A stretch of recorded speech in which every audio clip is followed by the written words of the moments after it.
prvom prípravnom zápase v Olomouci pri mikrofóne Jozef Baláš, jediný strelec v tomto zápase. Jožko, ako sa hralo, ako si videl vlastne ten prvý zápas?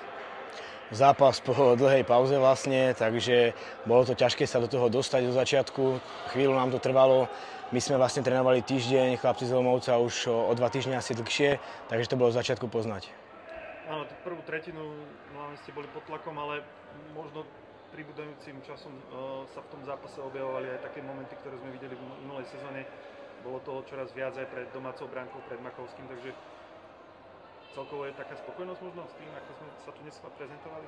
Každým striedaním sme sa cítili vlastne na ľade lepšie, určite každý hráč, ak môžem takto povedať za všetkých, si myslím, že sme sa zlepšovali každé striedanie, to vlastne je cítiť po tej dlhej dobe, po tej pauze a áno, potom boli aj nejaké šance a dostávali sme sa do toho a hrať s extraligovým tímom vlastne s Olomoucom 1-2 nie je zlé. Dnes ste si vyskúšali aj veľa takých situácií, ktoré sa často vyskytujú v zápasoch, čiže oslabenia, presilovky. Bolo tam aj na konci zápasu vlastne hra powerplay, takže všetko vlastne super. Všetko na prvý zápas vyskúšané. Áno, tá príprava je o toho, aby sme si toho čo najviac vlastne vyskúšali, aby sme sa pripravili čo najlepšie na sezónu.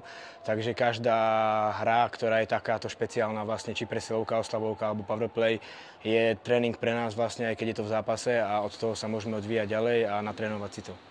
Skús možno opísať ten tvoj gól. Prišiel za stavu 2-0 už v posledných sekundách vlastne toho zápasu, ale skús ho nejako opísať, čo pre teba znamenalo možno. No, treba hrať do konca, aspoň vidíme, že aj na konci sa dá dať gól a vlastne zohrali sme to dobre, bola to presilová hra, dobre sme vošli do pásma, tam Dubro zabojoval, dal pekne Betimu a Betty mi to dobre nahral a ja som to zakončil, takže akože z pohľadu akcie pekný gól.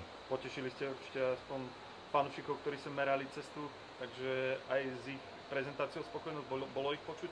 Áno, fanúšikov bolo dosť, čo som bol prekvapený, že takto na prvý zápas nás prišli potešiť a podporiť a ďakujeme im, že fandili. Asi sa tešíš aj na to, aká bude atmosféra na zápase s Martinom? Veľké derby, je to veľmi ospevované, takže sa na to teším a dúfam, že príde čo najviac ľudí.